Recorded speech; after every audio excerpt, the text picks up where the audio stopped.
गरीब की जन्माष्टमी। ये कहानी है गरीब टूना और उसकी पत्नी टूनी की। टूना और टूनी दोनों कालू सेठ के यहाँ काम किया करते थे।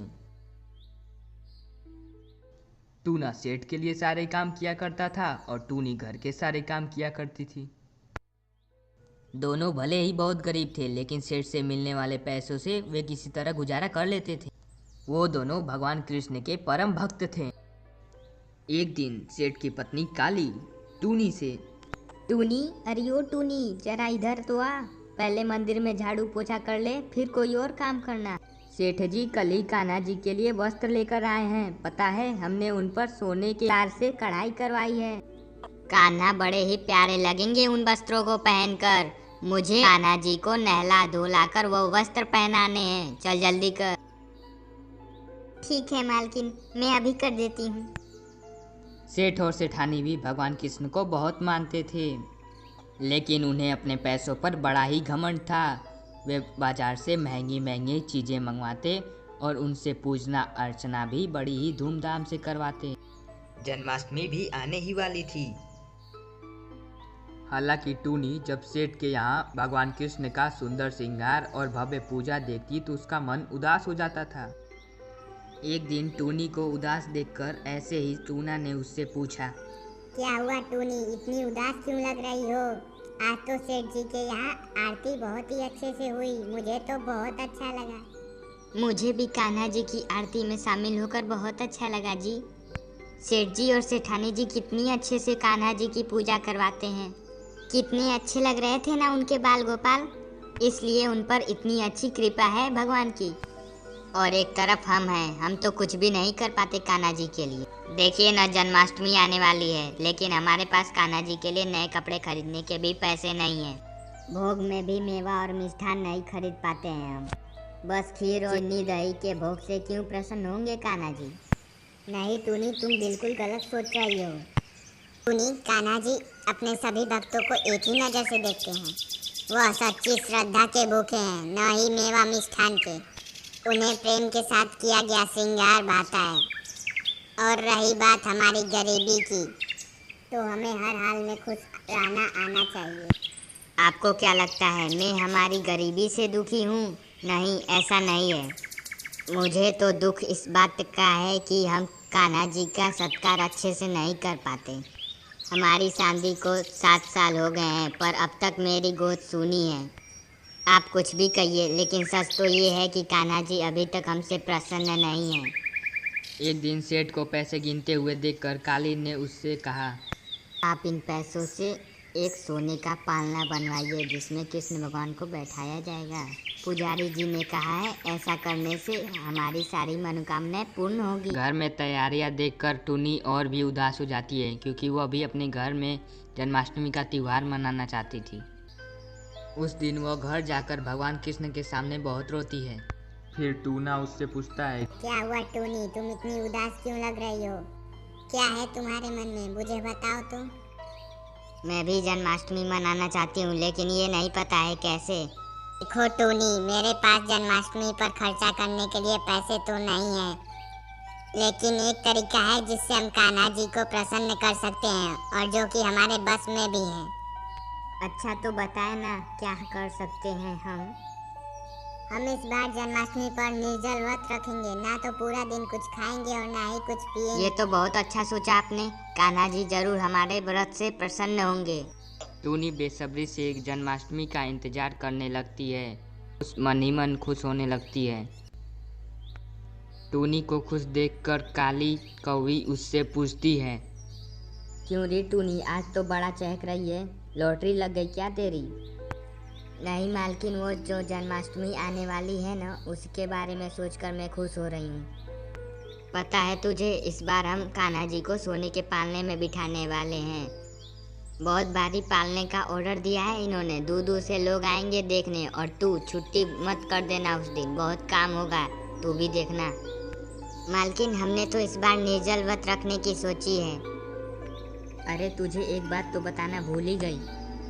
पंडित जी ने कहा है गरीबों को कुछ कपड़े दान करने के लिए, तो तू भी आ जाना। टूनी निर्जल व्रत को लेकर उत्साहित तो थी, परंतु उसे जन्माष्टमी के मौके पर कान्हा जी का श्रृंगार करने का बड़ा मन था। शाम को जब काली ने टूनी को कुछ कपड़े और कुछ फल दिए तो उन्हें देखकर टूनी बहुत ही प्रसन्न हुई। उसने तुरंत घर जाकर उस साड़ी से कान्हा जी के लिए नए कपड़े बनाए और बचे हुए कपड़ों से मंदिर को अच्छे से सजाया। अगले दिन जन्माष्टमी का त्योहार था। सेठ के घर जोर शोर से तैयारियां चल रही थी। टूना और टूनी का निर्जल व्रत था, फिर भी वह बड़े ही मन से सजावट कर रहे थे। कालू और काली ने बड़े ही धूमधाम से श्री कृष्ण का श्रृंगार किया और उन्हें पालने पर बैठाकर उनकी पूजा की। वहाँ पर मौजूद सभी लोग उस पालने की बड़ी ही तारीफ कर रहे थे। तभी कालू के एक दोस्त ने उससे कहा, क्या बात है कालू, आयोजन हो तो ऐसा पूरा दिल खुश कर दिया। लेकिन एक बात समझ नहीं आई, पैसा तो खूब है तुम्हारे पास, फिर कान्हा जी को इतना मक्खन क्यों लगा रहे हो? मुझे भी बताओ, मैं भी जरा जानूं आखिर क्या बात है। क्या बताऊं यार, पैसा तो खूब है पर एक औलाद की कमी है।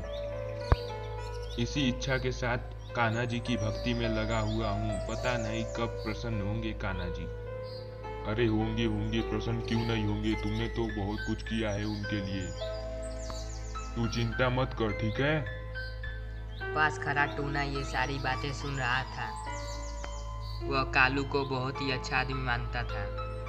वह तुरंत मंदिर में जाता है और कहता है, मालिक बहुत अच्छे हैं, वो आपकी बहुत पूजा करते हैं, आप उनकी सारी इच्छा पूरी कर दीजिए। और प्रभु, मैंने और टूनी ने जो आपके लिए निर्जल व्रत रखा है उसे भी पूरा करने में हमारी मदद कीजिएगा। एक संतान की इच्छा मेरे और टूनी के मन में भी है, उसे भी पूरी करना प्रभु। टूनी और टूना सारा काम निपटाकर अपने घर को जाते हैं। टूनी बड़े ही प्यार से कान्हा जी को नहला धुला कर उनका श्रृंगार करती है और उनके लिए भोग तैयार करती है। दोनों मिलकर पूरी श्रद्धा के साथ कान्हा जी की पूजा करते हैं। टूनी हाथ जोड़कर कान्हा जी से कहती है, कान्हा जी, मैंने और मेरे पति ने बड़े ही मन से आपकी पूजा की है, इससे ज़्यादा कुछ अब हमारे बस में नहीं है। कृपा कीजिए प्रभु, मेरी गोद भर दीजिए, यही एक इच्छा है और आपसे कुछ नहीं चाहिए प्रभु।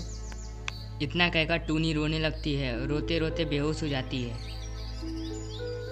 टूना घबरा जाता है। पास ही किसी बूढ़ी दादी को बुलाकर अपने घर लेकर आता है और कहता है, इसका मन था जन्माष्टमी मनाने का और मेरे कहने पर इसने निर्जल व्रत रख लिया। शायद उसी की वजह से इसे चक्कर आ गया है।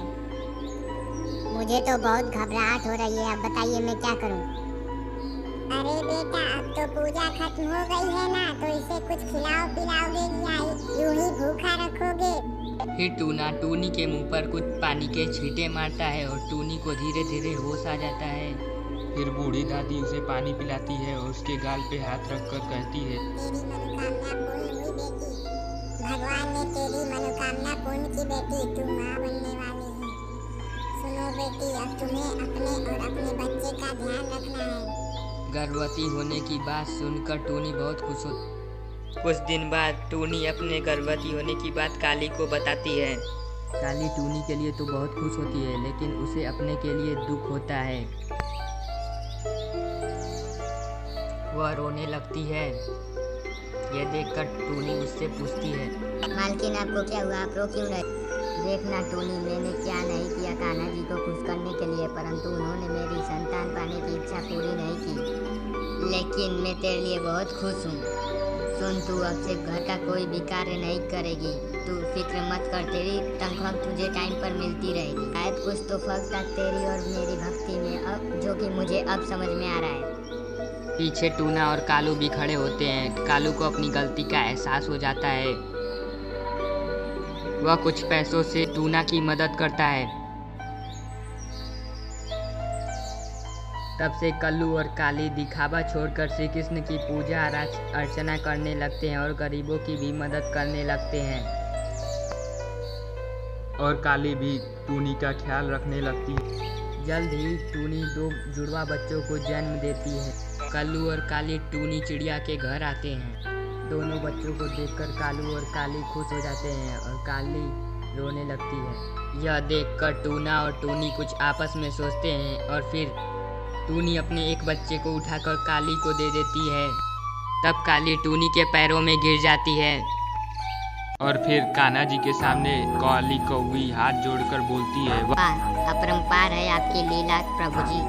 आपने मुझे सच्ची श्रद्धा का अर्थ भी समझाया और जीवन की सबसे बड़ी इच्छा आपने पूरी भी कर दी। वह कहती है, टूनी, अब मैं तुम्हारा शुक्रिया अदा कैसे करूं? मैं तुम्हारा ये उधार कभी नहीं चुका पाऊंगी।